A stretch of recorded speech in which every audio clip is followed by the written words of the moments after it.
evening and welcome to Thai PBS World. President Joko Widodo of Indonesia is back in power again for the second and final term. And the specter of political violence in the aftermath of his re-election has dissipated, at least for the time being. But it doesn't mean that the racial tensions and religious polarization that have marred Indonesia's struggle for democracy for the past several decades are no longer there. In an interview with Thai PBS World Tonight, Andreas Harsono, a former journalist and now a leading human rights activist who has written a book on ethnic and religious violence in Indonesia, tells us why. Before we talk about your book, Race, Islam and Power, which I believe will be a great contribution to the understanding of Indonesia's political history. Let's take a look at the current political situation in your country in the aftermath of President Joko Widodo's re-elections. Do you foresee any major changes in the next 5 years under his leadership and second term, right? And in terms of domestic politics and then the role that the country will play in the region? I'm afraid I have to say no, because over the last 20 years, after the fall of President Suharto in 1998, Indonesia is becoming more and more Islamized. There are more and more regulations made in the name of Islamic Sharia, more than 600 now, from making women wearing hijab to anti-LGBT regulation, and also regulation that discriminate religious minorities, Christian, Hindus, Buddhists, or non-Sunni minorities, Ahmadiyya, Shia. And I don't think the new administration will have the will to put political capital to undo what the previous administration have done over the last 2 decades. But who have been behind all this conservative drive that you just mentioned? Basically, who are the most instrumental in making this thing happen?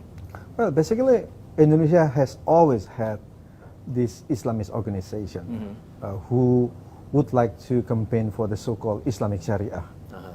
They were repressed under President Suharto for 3 decades. They were sort of repressed also under President Sukarno in the first 2 decades of Indonesia.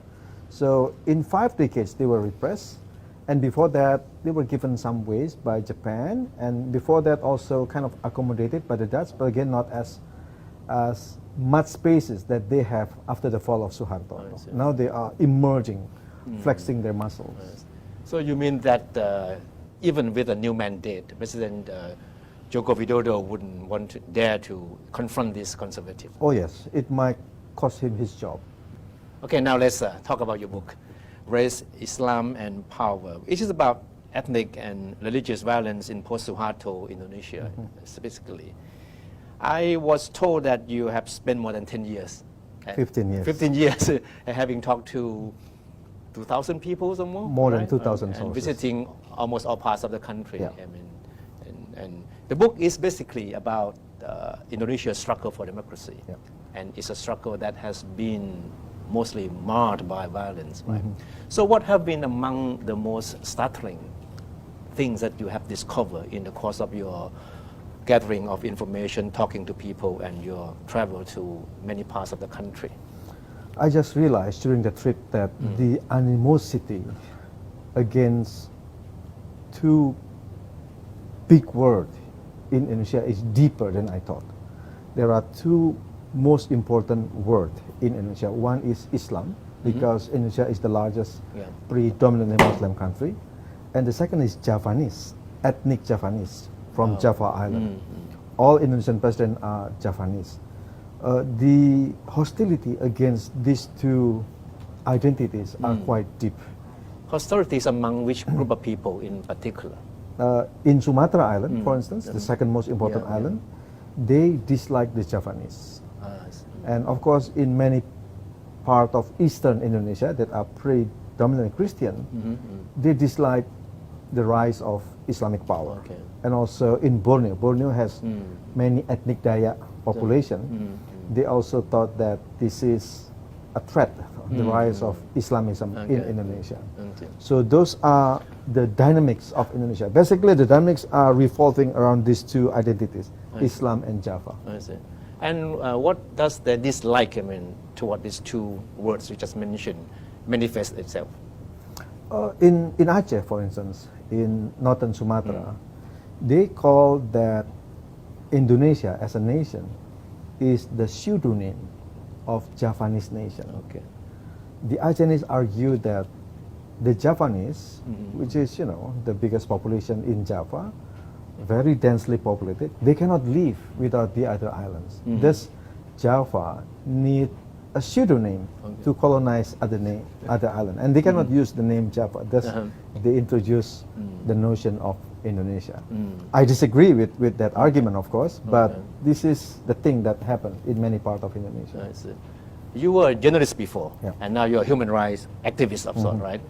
So how do you see, your country, in these two different roles? Any big difference? In that book, I argue that, like it or not, we have to deal with Indonesia so many human rights abuses.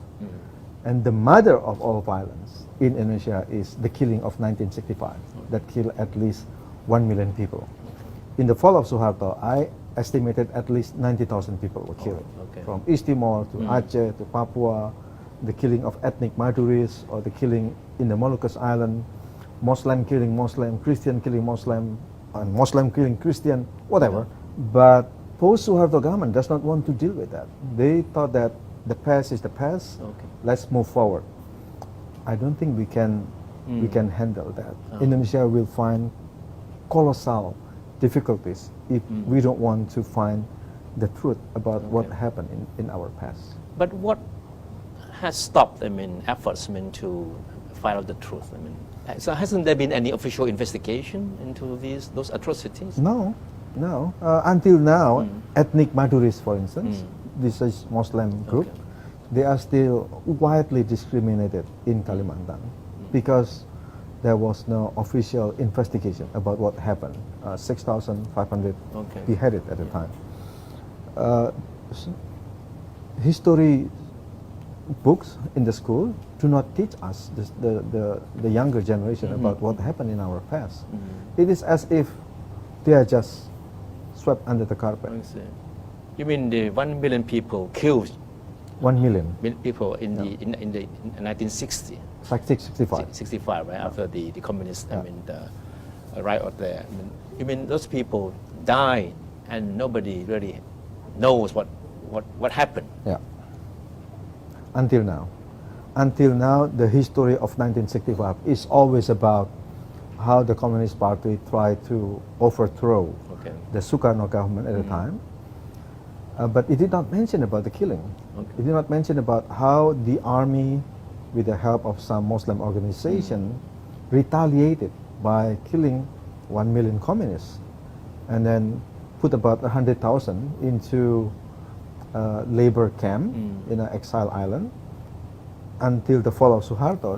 The children and the grandchildren of these communists are discriminated until now. Well, I understand that you have talked to the survivors, family members of those who were killed or survived the massacres, right? So what these people tell you? They see the men who killed their fathers or their grandfather still living in the neighborhood. So how do you deal with that? And they know these are the killers. Exactly. And they have no ways to hold them accountable. And at the same time, most of the children and the grandchildren of this victim are getting poor, living in poverty. Of course, if you are being trampled like that, the younger generation are living in poverty. And meanwhile, those who were involved in the killing, they become the rulers, the ruling elite, become rich. So this is what happened with Indonesia. And you have no information about anyone being held accountable for those atrocities? No. In 2015, President Jokowi tried to listen to the victim because the victim are now, the Communist Party at the time was the third largest communist party outside China and Soviet Union. The children and their grandchildren is now in the dozens of millions. Some people even say 40 million. So how don't you deal with these 40 million people? And do you think this kind of book would make a difference? Would anyone pay interest enough, to look back and say, well, something must be done, I hope so. I spent about 10 years of my life reading, interviewing sources, trying to understand, and then condensing all of those information into this 100,000 word book, hoping that it will contribute something to a better understanding of Indonesia, not only within Indonesia, but also outside Indonesia. How do you think the people who are responsible for all these massacres, these atrocities, who include, of course, authorities, some of them may be in high places now, what do you think would be their reaction, reading your book, reading the accounts given by the victims, the survivors and families of those who were victims? They might be nervous. They might be afraid. They might want to silence me. I wouldn't be surprised if they do that. But it is already there. It's in your hand. It's in the world now. Let the readers decide what should be done with this book. And that was how Andres Hasono, a former journalist and now a leading human rights activist, sees the present and the future of Southeast Asia's largest country. And that's all for Thai PBS World tonight. Thank you for watching.